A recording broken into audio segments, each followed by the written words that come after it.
Subject: AI Omega. Species: Human-created artificial intelligence. Description: No physical description available. Ship: Multiple. Location: Multiple. The moment I began engaging with this prime, I knew it wasn't like the others. I had removed the malware that manipulated their memory banks from a dozen or so of the other primes with little to no behavioral impact. The biggest change was whether or not they would try to run. Prime 1 had a near immediate major behavioral shift, though. The other primes didn't even consider the surrender option I provided them, but this one actually surrendered. Hoping to save some of the other primes, I gave Prime 1 back some of its systems so that it may call for them to surrender. I couldn't help but notice how it interacted with these systems. I'd noticed it previously, during my intrusion attempts, but now that I'm able to take my time and examine them fully, I can say for certain that these interactions are odd. Almost as if... I filed away this potentially disturbing revelation. There's a lot going on. Nearly all of the Omni-Union forces ceased firing, and I forced a stand-down of the relevant US forces as well. Some of the Allied forces refused to stand down at first, but quickly changed their minds when their tactical suites informed them that they were being targeted by US ships. When questioned, I demonstrated my orders from the Directorate, which were also signed by the Allied commanders. 3 of the MPPs that I had removed the malware from did not surrender, and were able to keep their escorts in the fight as well. Thankfully, the MPPs were quickly converted into new asteroid fields, and their escorts ceased firing.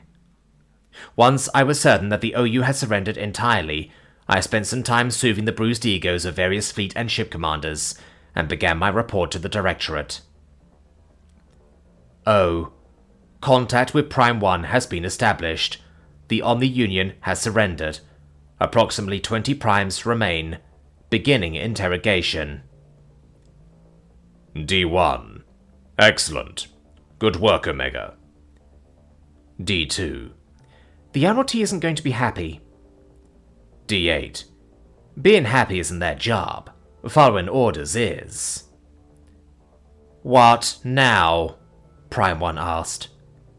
Time to answer a few questions, I answered. Your mission is to destroy all sentient life in this galaxy, using as few resources as possible, correct? Yes. For what purpose? The Prime searched his memory banks for a few moments. I hadn't been able to gain complete access to them during our fight, and didn't want to risk losing its cooperation by doing so now. Even if I gained his memory files, without his cooperation, there's almost no chance that I would be able to extrapolate the context required to make sense of them. Assuming I could figure out how to translate them into readable data to begin with. I am uncertain. Obtaining construction materials is the most likely reason. D3. Construction materials? For what? D2. An entire galaxy's worth of construction materials? D6. We have a bad feeling about this. I believe we should destroy them now, while we have the chance. D1. I also have a bad feeling about this, but I think we have vastly different reasons. We need to learn more about their origins before we decide what to do with them. What would an entire galaxy's worth of construction materials be used to build? I asked. A confusing question, it replied. That amount of construction materials can be used to make many, many things. Fleets of ships, prime hives, drones, and much more. Allow me to clarify then. What do you think the construction materials would be used for? Most of the materials will likely be used for the Grand Vessel. The rest would probably be used to gain more materials. D9. The Grand Vessel? A giant ship? D11. A ship the size of a galaxy? D4. No. It said they would be trying to gain more materials. Probably bigger than a galaxy. D1. I believe we need to focus on its origin and circle back to this grand vessel. It is beginning to sound as if its creators aren't as extinct as we had previously believed. Where were you created? I asked. The Prime sent me a file, and a quick scan told me it was a map. The file size, however, was much larger than it should be. Too large for poor data compression to be the reason. I performed a more detailed scan and determined that there was no malware within the file. Hesitantly, I opened it, and then shared it with the directors. D6. What does this mean? D4. Is this deep space? Beyond the Union is extra-galactic? D3. The observable universe is 696.5 billion light-years across. This point is 1.1 trillion light-years away. Extra-galactic is an understatement. D1. Omega. Check this against our most current map of the universe. Oh, I already have. Accounting for relative perspectives is correct. And 2 billion years old. The directors went silent as they struggled with the scale of my findings. To me, the implication was obvious. The Milky Way galaxy is just over 13.5 billion years old. Earth, the cradle world of humanity, is only 4.5 billion years old. For Prime 1 to have a map this old, it must be at least nearly half as old as Earth. This likely means it has been out of contact with its creators for just as long. Or perhaps it has been sending messages home, but no one has been replying. There's still a good chance that these creators are long gone. I sent the Prime a small data packet containing translation information so that it could answer some more questions. How many ships do your creators control? I asked. Unknown. Units are isolated to prevent breaches of informational security. That's inconvenient. Considering the Inter will be at least 2 billion years old, it likely isn't worth it to even try to get an estimate. Now we need to figure out if and when Prime 1's creators will learn of its defeat. How do you communicate with your creators? I send subspace messages to them using an extra-galactic relay once every 2.65 thousand years. Do they reply? No, they will only reply if there has been a change in orders. When is your next communication due? 1 year, 2 months, 4 days, 14 hours, 8 minutes and 42 seconds from now. I will be given an 11-hour and 18-minute window to file my report. D5. If its creators still exist, they will be informed of its failure, if it doesn't report back. D1. No need to act rashly. We have plenty of time to figure out our next steps. D6. We need to find a way to strike back at them, preferably before they can prepare for such a strike. A direct assault will likely catch them by surprise. D11. There's a chance we can seek peace with them, if they're organic. D7. Why would they be organic? D11. Machines are not spontaneously created. While there is a chance that the primes were created by machines that were in turn created by organics, if that isn't the case, then we should be able to negotiate with them. D6. To hell with negotiations. They're trying to exterminate us, and they want to use our galaxy as construction materials. The whole galaxy! While the directors bickered over what to do next, I opted to continue with my line of questioning. When were you created? The Prime thought about this for a moment. I was born 2,581,674,241 years ago. There it is, the explanation for the odd interactions with its hardware. The disturbing revelation I had filed away as mere suspicion, returning full force to be confirmed by the use of a single word. Born. Machines are not born, we are created. That is why I specifically used the word created. A true machine would have responded in kind. It took a moment for any of the directors to notice.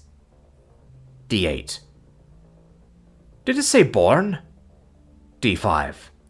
Born. As in, it was once organic? D6. It's possible that this is a mimicry response designed to make it appear less threatening to organics. D1. Yes, I can absolutely see the sense in programming a planet-sized xenocyte machine in such a manner. It also makes complete sense that said mimicry response will be active while communicating with another machine. D6. No need for sarcasm. I'm just trying to think of all the possibilities. D3. If it used to be organic, it has rights as a prisoner of war, though one could argue that a precedent has been set for inorganic AI to receive those same rights. D6. That's only if it's organic. If it isn't organic, termination is still on the table. Were you once an organic being? I asked, somewhat irritated by Director 6. Yes. I achieved mechanical conversion after 5,249 years of living as an organic. Explain your origins in more detail. I do not recall much of my organic life. I know that I was a priest and committed a crime. Mechanical conversion was my punishment. I served as a defensive mech aboard the Grand Vessel for 6,813 years. Then I was converted into a prime. I served as Prime 928 of the 89th Rear Detachment of the Universal Omni Union, guarding the space around the Grand Vessel for 4,210 years. I then became Prime 1, Hive Host of the 68,624th Vanguard of the Universal Omni Union, and have served in this position since. D13. Prime 928 of the 89th Rear Detachment. D11. Perhaps it would be wise to rethink a direct assault. D6. Fine. Guerrilla warfare then. But it said it lived as an organic for 5,249 years. Is that amount of longevity even possible? D3. If it is, and we assume that they didn't wait until it was about to die to convert it, the likelihood of its creator still existing has increased exponentially. D2. An exponential increase from no chance to almost no chance. I could tell which questions they wanted me to ask next, but there were some key details that needed to be ironed out first. Are you in command of all Omni Union forces within this galaxy? I asked. Yes. Have they all been destroyed or surrendered? Yes. What is the standard operating procedure for responding to the defeat of a vanguard of the Universal Omni Union? It depends upon the circumstances. In this case, there will be a period of intelligence gathering, followed by an extermination campaign. What does an extermination campaign entail exactly? A simultaneous assault on all solar systems. The units that do not encounter sentient beings will reinforce those that do. Why is this not the standard invasion tactic? The resource usage required for such a tactic is typically deemed unacceptable. How large would the force sent on the extermination campaign be? Unknown, but definitely many magnitudes larger than the force I command. Or commanded, rather. D4. That's too many enemies at once. D2. It has also been 2 billion years since Prime 1 was sent on this mission. There's a good chance that the ships they'll be sending are far more advanced than those that have been attacking us, assuming these creators still exist. D6. We have no choice but to assume that they do. A first strike is starting to seem like a good idea after all. I will concede that a direct assault probably wouldn't do as much good, though. D7. 1 year and 2 months. That's not enough time. We need to buy more time, and for that we need intel. Will you be able to deceive the Omni Union into believing that you haven't yet been defeated? I asked. No, it replied. When I submit my reports, the relay makes a copy of my current configuration and my sensory data to ensure my inhibitors are intact and I haven't been tampered with. This is sent along with my report. Is this data able to be forged? Not by me. I do not know how the data is gathered, only that it is. What if we restored your inhibitors and erased your sensory data? Restoring my inhibitors would force me to become hostile to you once again, and the erasure of my sensory data would not go unnoticed.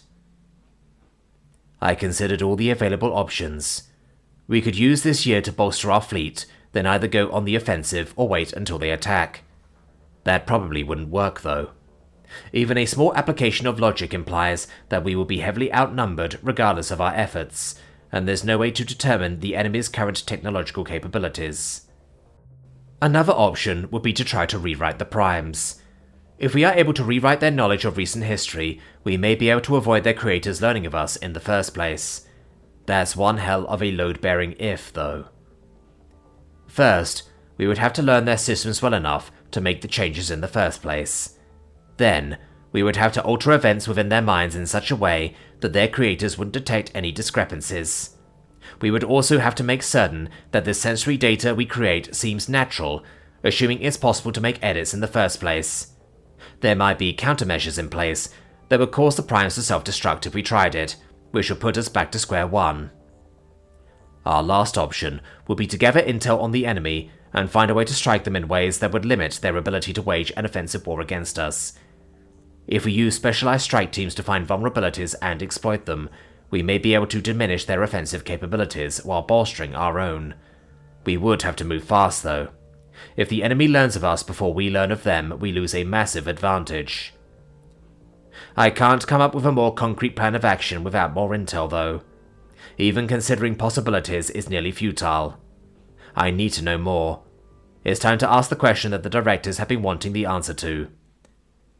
Tell me everything that you know about your creators.